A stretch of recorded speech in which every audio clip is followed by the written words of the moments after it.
Good morning. Myself Dr. Pinto Kumar. I am Assistant Professor at PG Department of Geography and also former in charge of the Anti-Plagiarism से Magadh university board किया। शोधार्थियों और हमारे विद्यार्थियों और हमारे respected faculty members, आमतौर पर जो आज मैं बात कर रहा हूँ एक बहुत ही बेसिक प्रॉब्लम और लगभग सैकड़ों हमसे शोधार्थियों ने ये सवाल किया है। चूंकि एक लंबा अनुभव रहा एंटी प्लेजरिज्म सेल का और शोध गंगा कोऑर्डिनेटर के रूप में मगध यूनिवर्सिटी में बहुत से ऐसे जटिल केसेस को मैंने केस स्टडी अध्ययन किया है जो शोध के दरमियान में, शोध के चेक करने के दरमियान में समस्या आई थी। आज हम अपने थर्ड लेक्चर जो प्लेजरिज्म पर है उसमें तीसरे लेक्चर्स में आज हम बात कर रहे हैं plagiarism, behaviour of tools and it's procedures. आमतौर पर शोधार्थी हमसे पूछते हैं कि सर मैंने प्लेजरिज्म टेस्ट कराया, मेरा इतना परसेंट आया, यहां चेक हो रहा है, बहुत ज्यादा बढ़ गया। पहला उनका पैच होता है। दूसरा है सर कि मेरा ही पोर्शन है, मैंने ही चेक कराया, मेरा ही पोर्शन प्लेजरिज्म में बता रहा है, ये तो गलत हो रहा है। बहुत तरह का उनको क्वेरीज रहता है और कई बार जब मैं इस तरह का श्रृंखला आयोजित करता था, शोध गंगा चौपाल, शोध जिज्ञासा, शोध जागृति, शोध जागरूकता अभियान, तो उस समय ऐसी बहुत सी समस्याएं आती थी। पहला तो उनका शिकायत होता था कि मेरा जहां चेक कराया मेरा 2 से 3% है और यहाँ जो उर्कुण और ओरिजिनल पर जो चेक हो रहा है, जो शोध गंगा पर चेक है वो ज्यादा आ रहा है। दूसरा उनका शिकायत होता था कि सर मेरा ही कंटेंट क्यों प्लेजरिज्म बता रहा है। तो वहां पर ये आइडेंटिफाई करना कि आपका कंटेंट है कैसे प्लेजराइज बता रहा है, इन चीजों को प्रूफ करना बहुत ही रिसर्चर्स के लिए भी दिक्कत होता था। आज मैं कुछ ऐसी सावधानियों के बारे में जानकारी देना चाहता हूं जो आमतौर पर रिसर्च स्कॉलर या जो भी फैकल्टी मेंबर्स भी हैं या शोधार्थी प्लेजरिज्म टेस्ट के दरमियान बिल्कुल केयरलेस रहते हैं। तो पहला तो हम बात करते हैं कि आपको जो प्लेजरिज्म टेस्ट करना है, टेस्ट करने के समय एक डॉक्यूमेंटेशन को बनाया जाता है। डॉक्यूमेंटेशन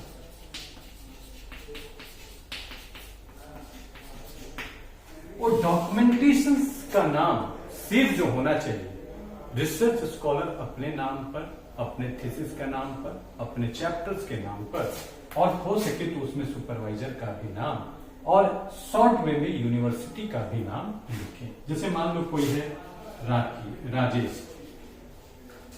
राजेश कुमार,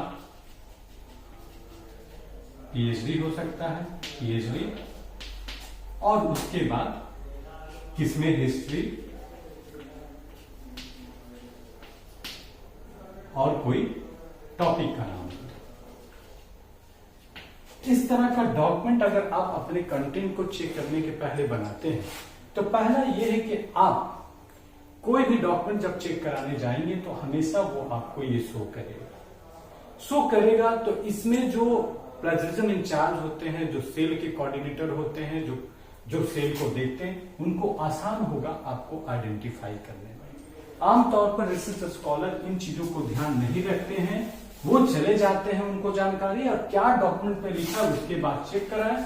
चेक कराने के बाद अगर ऐसा डॉक्यूमेंट जहां पर आपको आइडेंटिफाई करना मुश्किल है तो वो ऑटोमेटिक प्लेजरिज्म का पार्ट होगा और वो आप उस दायरे में फंस जाइएगा। इसीलिए उनको बचाने के प्रयास में बहुत सा मैं देखा ऑल डॉक्यूमेंट, कुछ भी डॉक्यूमेंट बना के चेक करा देते।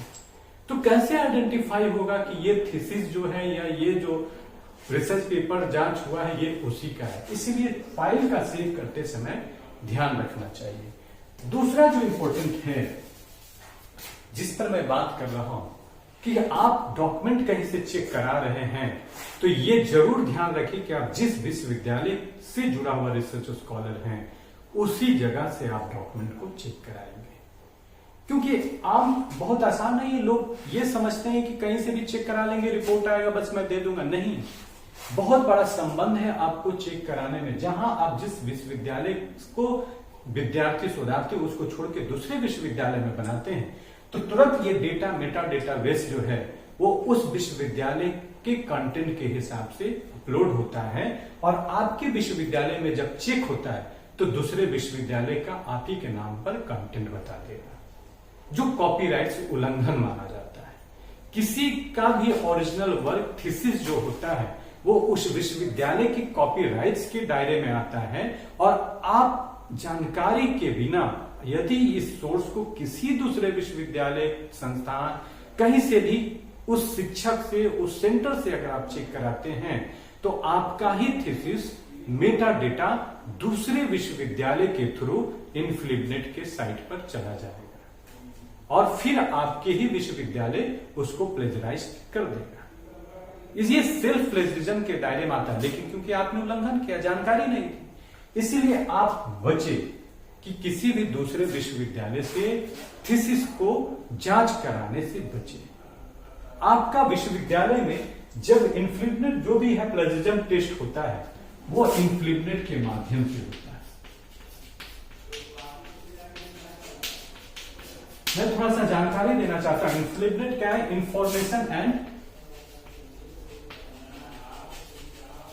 Information and library network of India,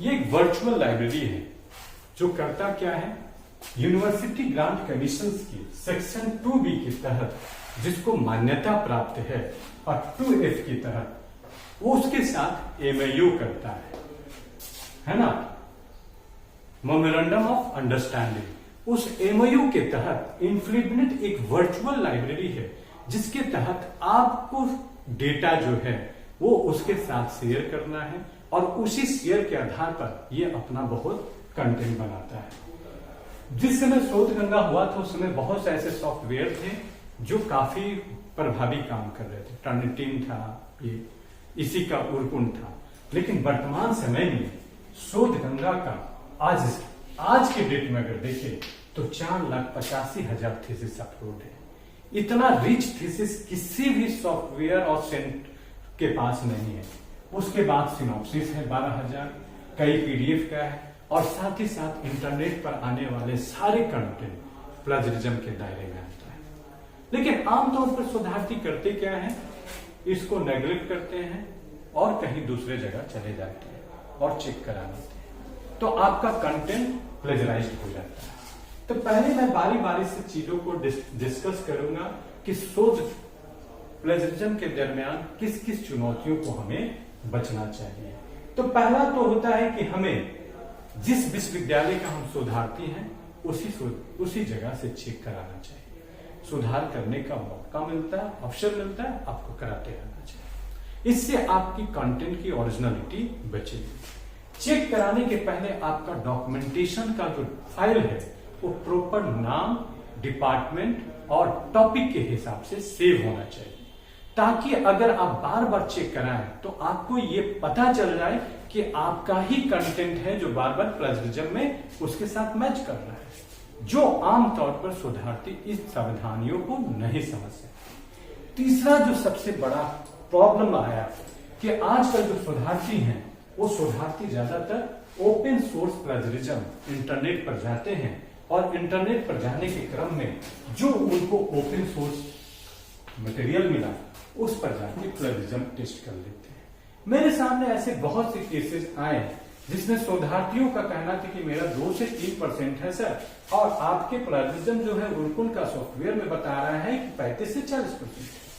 तो शोधार्थियों, इस बात को आप लोगों के द्वारा मुझे जब संज्ञान में आया तो मैं स्पष्ट कर दूं कि इंटरनेट पर जितना भी तरह का आप प्लेजरिज्म सॉफ्टवेयर देख रहे हैं जो ओपन सोर्स सॉफ्टवेयर है वो एक पायरेसी है। आप जब जो ही कोई कंटेंट को डालते हैं आपका कंटेंट इंटरनेट पर चोरी हो जाता है। आप कहीं से भी ये दावा नहीं कर सकते कि वो इंटरनेट पर डाला हुआ मेरा सोर्स सेफ है कि नहीं। जब तक किसी कंटेंट को पब्लिश कराने के बाद या अवार्ड होने के बाद कॉपीराइट्स के दायरे में ना आ जाए तब तक रिसर्च स्कॉलर की पूरी रिस्पॉन्सिबिलिटी होती है कि अपने ओरिजिनल वर्क के एक एक कंटेंट की गोपनीयता को बनाए रखे और विश्वविद्यालय द्वारा बनाए गए उस नियम परिनियम के अंतर्गत ही उसकी जांच और टेस्टिंग कराए। शोधार्थियों की जानकारी के अभाव में इंटरनेट पर Unicheck, flat tracker, copy leaks, dupli checkers, plagiarism checkers, plagium, no play, plagiarism hunt, इस तरह का बहुत से ओपन सोर्स है जहां पर आप डेटा डाल देते हैं और आपका डेटा कोई ओरिजिनल रहा ले गया, वो पब्लिश करा के पेपर बेचता है और आपको 1 से 2% प्लेजरिज्म दे दिया, आप खुश हो गए और यूनिवर्सिटी में जाके कहते हैं मेरा क्या प्लेजरिज्म है नहीं।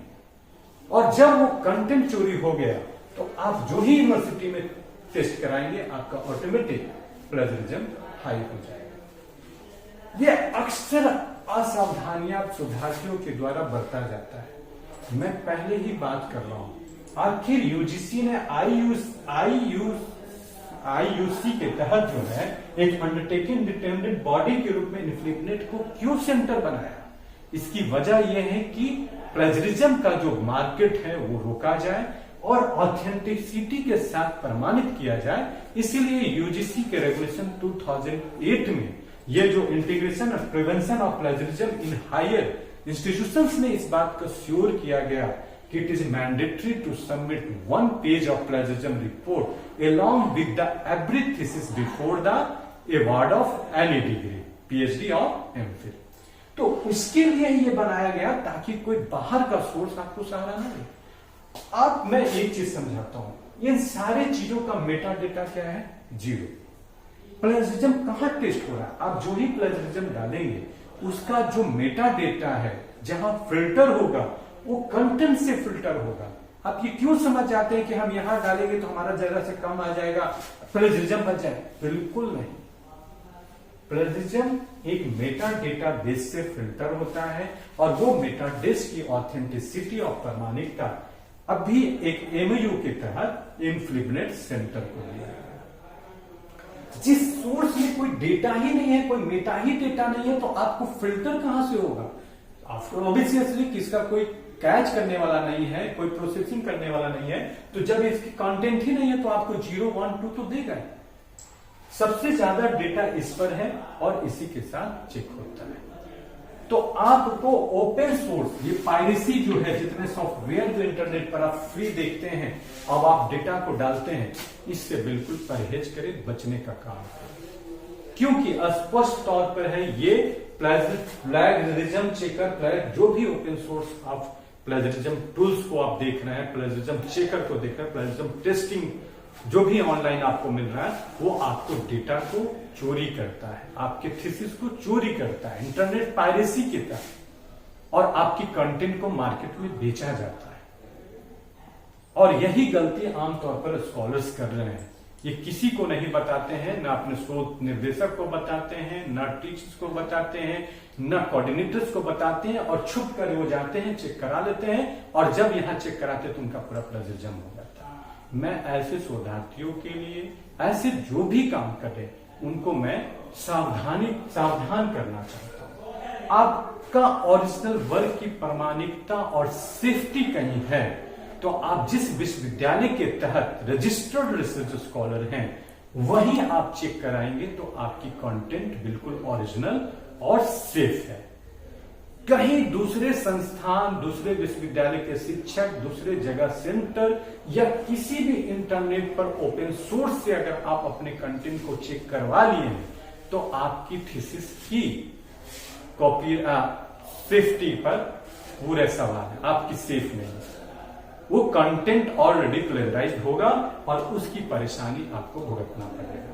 मैंने देखा है कि आज लास्ट तौर पर विद्यार्थी अपने आप को नहीं समझते इन प्रोसीजर से और जाकर कहीं से भी प्लेजरिज्म टेस्ट कर डर कर कि पहले चेक कर ले। कहीं भी आप चेक कराएंगे, अगर ये शोध गंगा के तहत कोई स्टेट या सेंट्रल यूनिवर्सिटीज हैं, सबका डेटा इन्फ्लिबनेट में जाएगा। बस अंतर ये हो जाएगा कि किसी दूसरे संस्थान और यूनिवर्सिटी का मेटा डेटा बनकर इन्फ्लिबनेट में जाएगा, जो आपकी यूनिवर्सिटी कॉपीराइट्स के मामले में आपको मान्यता नहीं देगी। आप जिस जगह का स्कॉलर है, जिस जगह के शोध छात्र हैं, आपको जहां से डिग्री अवार्ड होगी वहीं से उसका चेक होकर के मेटा डेटा बनेगा। तो आपकी फ्यूचर्स सही है, आपके थीसिस पर किसी तरह का संदेह नहीं है, आपकी जो पेपर है, रिसर्च पेपर है, उस पर किसी तरह का संदेह नहीं है। तो आमतौर पर आपको सावधानी के तौर पर मैं एक समराइज करता हूं, आपको ध्यान रखना है पहला कि इंटरनेट पर किसी भी ओपन सोर्स सॉफ्टवेयर से चेक नहीं कराना है आपको थीसिस, क्योंकि इस पर कोई कंटेंट मेटा डेटा नहीं है। आपको 2% का लालच देने के चक्कर में ये सारे जितने भी इंटरनेट का ओपन सोर्स सॉफ्टवेयर है आपके थीसिस को इंटरनेट पायरेसी की तरह चोरी कर लेते हैं और मार्केट में बेच देते हैं, और आप भुक्तभोगी होते हैं जब आप अपने विश्वविद्यालय में चेक कराते हैं। तो पहला, ओपन सोर्स सॉफ्टवेयर से सावधानी बरतें। दूसरा, जब भी चेक कराएं आपको यह भी ध्यान रखना है कि किसी भी दूसरे अन्य विश्वविद्यालय, रिसर्च सेंटर, सेंट्रल यूनिवर्सिटीज हो या स्टेट यूनिवर्सिटी हो, वहां से उस डेटा को चेक नहीं कराएं, क्योंकि हमेशा आपका थीसिस, डिसर्टेशन, रिसर्च पेपर कुछ भी हो, आप जिस जगह के विद्यार्थी हैं, शोधार्थी हैं, टीचर्स हैं, वहीं से आपका मेटा डेटा बनता है। आप दूसरे जगह चेक कराएंगे, दूसरे यूनिवर्सिटीज का मेटा डेटा बनेगा जो आपका कॉपीराइट्स का उल्लंघन माना जाएगा और फिर उसकी समस्या होगी। तीसरी, आपको सावधानी बरतना है कि थीसिस को चेक कराते समय प्रॉपर उसका फाइलिंग और डॉक्यूमेंटेशन करते हुए ही डॉक्यूमेंट को सेव करें, तभी आपकी सेफ्टी है। मैंने बताया कि कोई भी फाइल बनाइए, नाम दीजिए, पीएचडी है पीएचडी दीजिए, सुपरवाइजर का नाम भी ब्रैकेट में दे दीजिए, कौन सा थीसिस है, कहां से कर रहे वो भी दे दीजिए, किस यूनिवर्सिटी उसका भी शॉर्ट नाम में डाल दीजिए, एमयू बोध गया।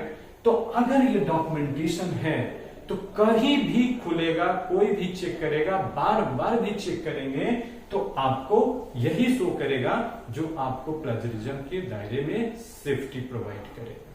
तो 3 चीज बहुत ध्यान रखना है। चौथा, हर कोई चैप्टर बाय चैप्टर चेक कराता है, तो आप चैप्टर 1 भी लिख करके प्रॉपर डॉक्यूमेंटेशन दीजिए। तो अगर इन सावधानियों के साथ आप रहेंगे तो ऑफ कोर्स आपका थीसिस परफेक्ट होगा, आप प्लेजरिज्म के अननेसेसरी समस्याओं से बचेंगे, आपका थीसिस की ओरिजिनलिटी की इंप्रूवमेंट होगी, और आप जिस विश्वविद्यालय के हैं उस विश्वविद्यालय के तहत आपकी कॉपीराइट्स को भी थीसिस अवार्ड होने पर कोई समस्या नहीं होगी।